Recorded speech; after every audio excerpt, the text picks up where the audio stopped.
coming back down to glorious Indianapolis, where we get to have our first look, so to speak, of this upcoming draft class. We expect it to be a productive week with meeting a number of the young men and players that we're going to have interest in come April, as well as have good conversations with some of our own guys and impending free agents. So a lot of business to do. Feel really good about where we're headed, and with that, I'll open it up for questions.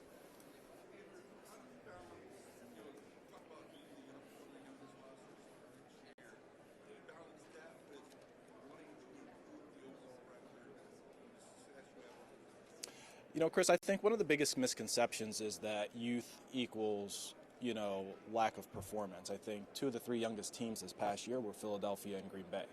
I think, we're a little bit unique in the NFL where it's not like, baseball where a team, a prospect has to be in the farm system for 7 years before they hit the big league level. There is certainly an adjustment period for young players, but we want to have high expectations for guys that, that come into our program to be role players, to ascend into starters, and I think we saw that this past year with this past draft class. What is your understanding of Tony's future? Tony, Joel's still working through that, and at this point in his career and this point in his life, he deserves the time and space to do that. Stay in regular communications, and we'll work through that at the appropriate time. Absolutely. You know what? Right now it's February 24th? Thank you. I appreciate it, Scott. So, we don't have to make that decision anytime soon. I think any player that we have in that room, we would expect to compete to earn a role. Those 2 would be no different. You said you had ample room for free agency. How aggressive do you expect to be, especially compared to last year? No, great question. So, Scott, I would anticipate that there's at least the chance that we would be a little bit more aggressive more aggressive than last year. But it'll be targeted and opportunistic. I think, realistically, we may be one more offseason away from being hyper aggressive in that window. But if there's something that fits us, fits our roster, fits our timeline, then it's certainly a swing we'll take. Is that balancing what you said? Is that balancing what you said a couple of weeks ago, that with where you are with the life cycle of the roster, you're not in a position to add 30-year-old free agents?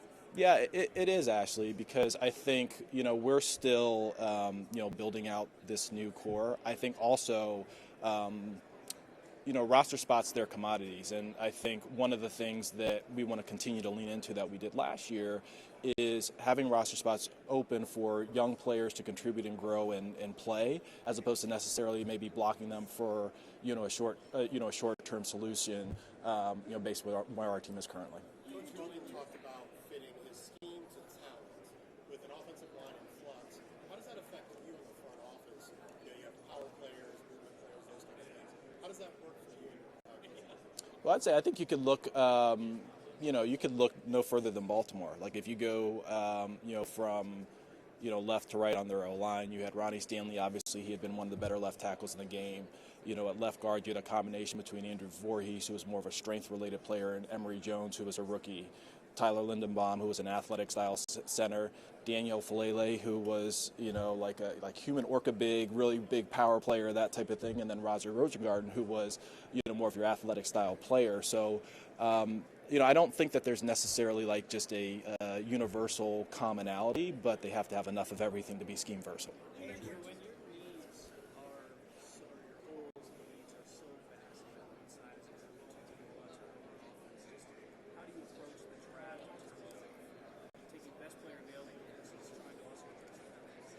I think you've heard me say over the years that the draft, it's really for highest sustainable impact. And that's not to say that need or positional value doesn't have some role in that.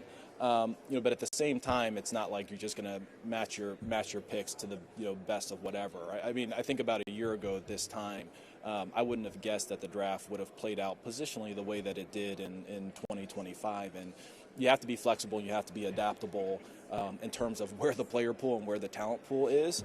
I think the good thing about this coaching staff, really in all three phases, is they are very adaptable to using your best players. So you have to be open to the fact that it may not look exactly the way that you'd envision it or that you'd hope that it would look coming out of it.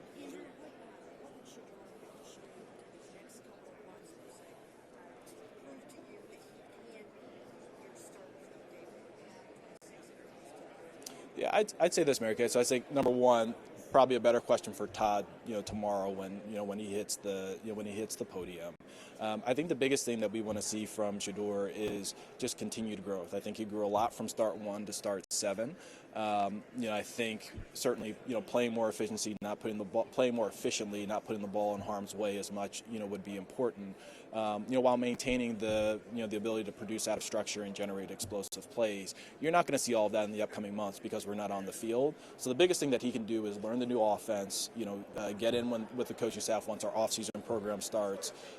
Continue to work on his body physically, and then make strides when we actually get on the grass. How many rookies starting up? Let me go here, and then I'll go to you. Okay.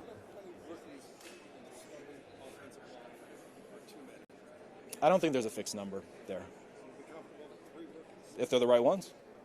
If you're telling me I get Tristan Wirfs, Penny Sewell, and Tyler Windeball, yeah, sure, I'll take it. Yeah, those guys as rookies, yeah, you can sign me up.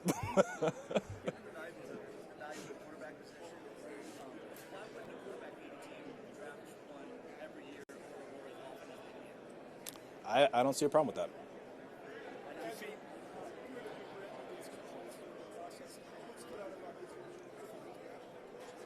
Yeah, I think Grant is. I mentioned after our search process, I think the coaching community in general, the NFL coaching community in general, is in really good shape. I think there are a number of young and maybe not well-known coaches that are going to be really, really, really successful. When they get their opportunities. Grant was super smart. Very detailed. He had come up under really good mentors. Very adaptable. He's obviously done a nice job in Jacksonville, and I'd imagine he'll continue to do so. It's the most important position. We wouldn't talk about it any differently if we were drafting an O lineman or a D lineman or something along those lines. I don't think that you can invest in it enough. Given that, is there any hesitation that you took 2 last year and adding another one this year, so 3, 2 years or under guys in a couple years? I wouldn't put any restraint on it.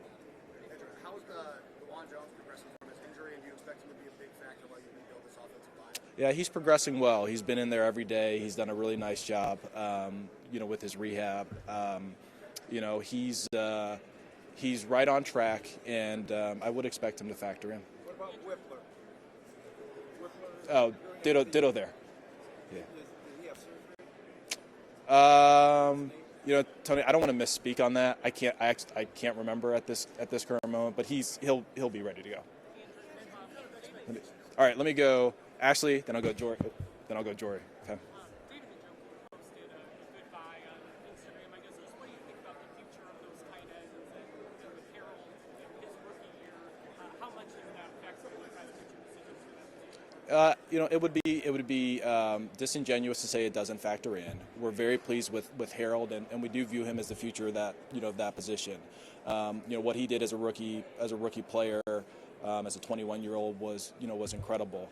And I think one of the most difficult things to do as an organization, and certainly as a general manager, is when you realize there's a possibility that a professional relationship has run its course with a long tenured player who has done a lot for the organization, and you develop a personal relationship with.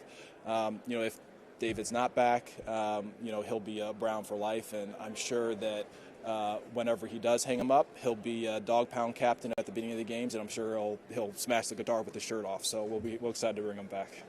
Enjoy.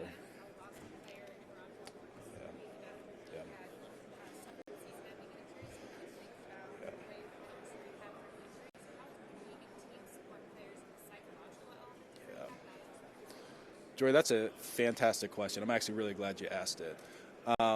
It's funny because before I came down here, I was actually going back and looking through all my notes with Rondell through the draft process, and this is a young man who was incredibly well regarded. With everyone who had been around him, had an incredibly bright future. And I was just thinking that, what people don't realize is how hard the rehab process is on professional athletes, especially when you have major injuries. And it's not just the grueling process of getting healthy, but it's the isolation that comes with it a lot of times. And for people in their early 20s or their mid 20s, where it may be the first time that they've experienced a professional setback, or they don't have maybe the communal aspect that normally comes with college, and it's frustrating.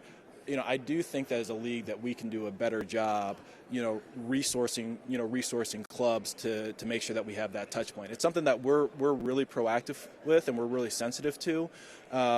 We try to make sure that as many of our guys as possible can rehab locally or be on site so they can have that team affiliation. We encourage our guys to stay in meetings, and we also have scheduled regular check-ins with team psychiatrists and team psychologists because we do know that is a real factor. But it's an incredible tragedy, and I do think it's something that we could be a lot more aware of. This is your seventh offseason. Is there something that has changed significantly from year one to now that you would speak to? I'd say two things. No pandemic.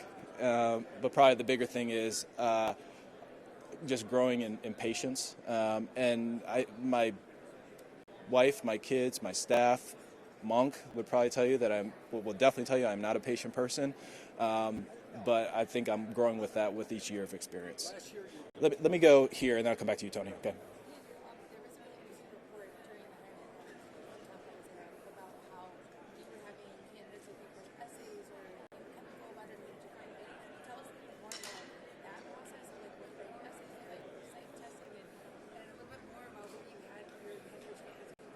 Yeah, Tom created a little brush fire, didn't he? So I think the finishing touches on. And, coming back down to glorious Indianapolis, where we get to have our first look, so to speak, of this upcoming draft class. We expect it to be a productive week with, meeting. Think about it. They did a combination of internal development, veteran additions, and draft, right? You had Darnell Wright, who he really came into his own at right tackle this past year. They traded for Joe Thuney. They traded for Jonah Jackson. They signed Dahlman in free agency, and then they drafted Ozzie Dean Trapilo in the second round. So it's a nice mixture of youth and experience, and I think that we would look to take a similar approach if the player markets line up for us. A couple more.